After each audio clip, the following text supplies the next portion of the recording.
Sebuah fase kehidupan yang kita lalui dalam setiap tahunnya, ada fase yang disebut sebagai fase membersihkan diri. Fase masa di mana kita mencoba untuk menyucikan jiwa dan raga yang kita punya. Yang kita masuk fase tersebut adalah fase dalam menghadapi bulan suci Ramadan. Tentu berbagai macam persiapan baik lahiriah maupun batiniyah adalah merupakan sebuah keharusan yang harus kita lalui, bahwasanya dalam beberapa hari ke depan kita telah akan diberikan nikmat oleh Allah masuk dalam bulan suci Ramadan. Adalah para sahabat-sahabat baginda Rasulullah SAW telah mempersiapkan memasuki bulan Ramadan dengan persiapan yang mereka lakukan kurang lebih 6 bulan. Sebuah kenikmatan kita sampai saat ini, dan selalu berharap kepada Allah Subhanahu wa Ta'ala untuk masuk kita semua dalam bulan suci Ramadan. Gerangan apa persiapan yang harus kita lakukan? Tentu yang pertama kali kita lakukan adalah siapa saja yang masih memiliki hutang puasa di tahun lalu, segeralah untuk menunaikan pembayaran hutang puasa itu. Karena Aisyah radhiyallahu anha dalam salah satu riwayatnya, sesungguhnya Aisyah radhiyallahu anha melakukan qada puasa Ramadan, dan di saat itu adalah bulan Sya'ban.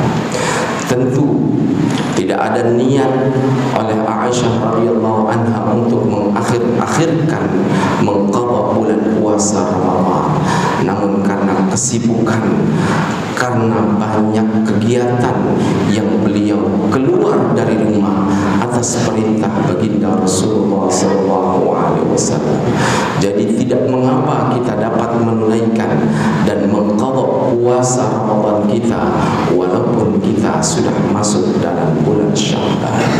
Persiapan yang kedua, sebagaimana yang dikatakan oleh Uthman bin Affan, hada syahru zakatikum.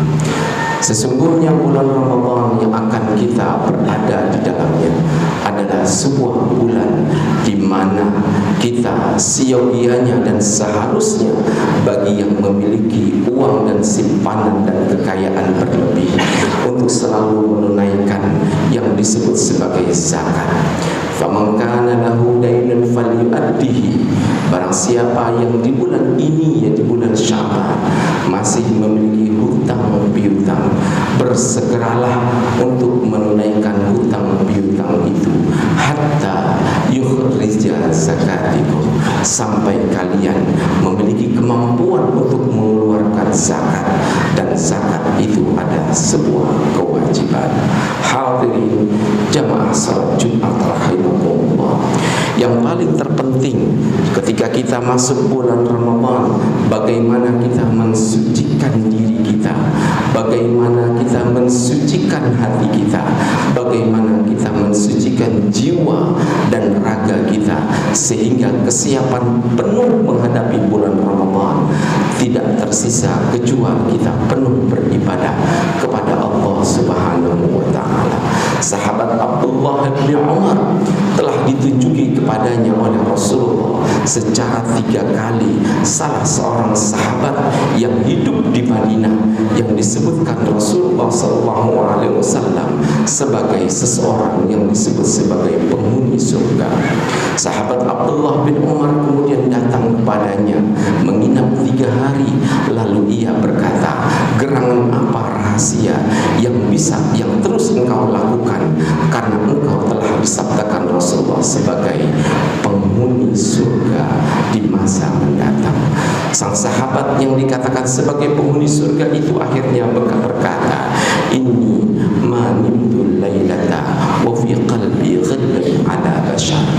Ketahuilah, sesungguhnya amalan yang sering aku lakukan di setiap harinya adalah Aku tidak pernah tertidur, aku tidak pernah tidur malam kecuali aku berusaha membersihkan hati yang aku punya dari hal-hal yang bersifat kotor, dari hal-hal yang bersifat hasad, dari hal-hal yang bersifat dengki atas kenikmatan kepada orang lain yang telah diberikan kenikmatan itu oleh Allah Subhanahu wa ta'ala.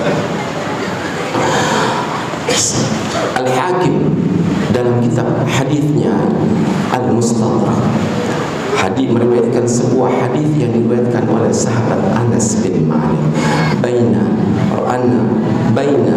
ma'a Rasulullah sallallahu alaihi wasallam, ketika kami berduduk bersama baginda Rasulullah sallallahu alaihi wasallam, idhahika alaina Rasulullah sallallahu alaihi wasallam, aku lihat Rasulullah sallallahu alaihi wasallam tertawa. Ma bika ya Rasulullah, ada apa gerangan ya Rasulullah engkau tertawa di hadapan kami? Tidak ada sesuatu yang bisa ditertawakan ya Rasulullah. Rajulani jathaya baina yadayillahi azza wa jalla, aku melihat ada dua orang dari kalangan umatku, mereka duduk berhadapan di hadapan Sang Pencipta Allah azza wa jalla. Salah satu di antara mereka berkata, ya Allah, khudli min akhi madlamati min. Ya Allah, di hadapan engkau sekarang aku meminta kepada engkau bahwasanya fulan saudaraku yang berada di sampingku telah menzalimi aku ketika aku berada di dunia.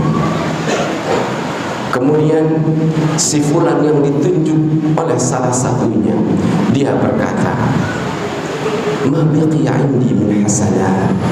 Wahai fulan, tidak bisa aku membayar kezaliman yang pernah aku lakukan kepada engkau semasa di dunia, karena saat ini aku tidak sama sekali tidak memiliki pahala yang bisa aku ridhoi engkau atas kezaliman yang pernah aku lakukan.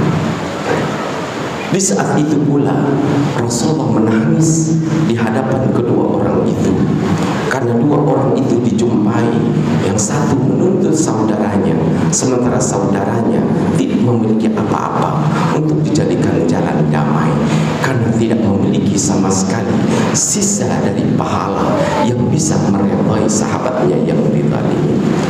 Akhirnya kulihat Allah berkata kepada orang yang dizalimi, wahai fulan, lihatlah ke belakang, lihatlah ke belakang.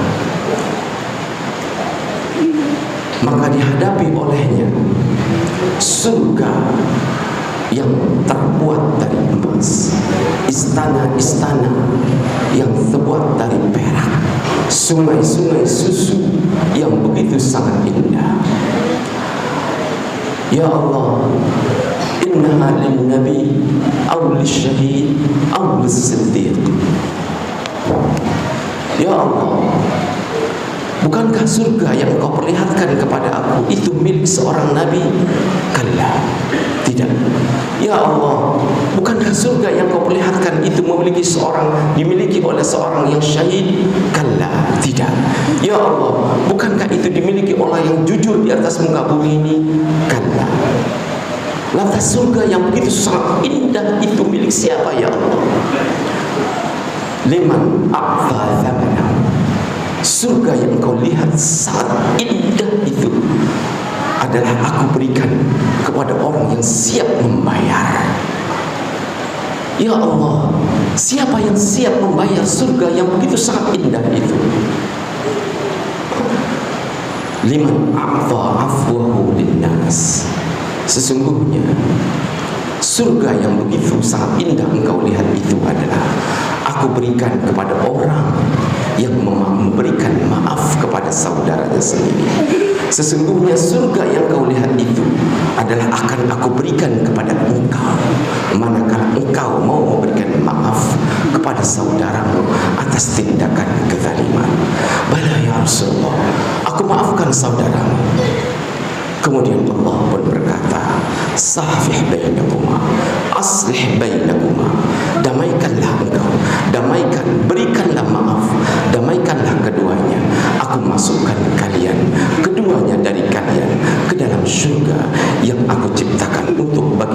saja yang bermurah hati memberikan maaf kepada saudaranya sendiri dan mengharapkan menghadap kepada Allah dengan hati yang bersih dan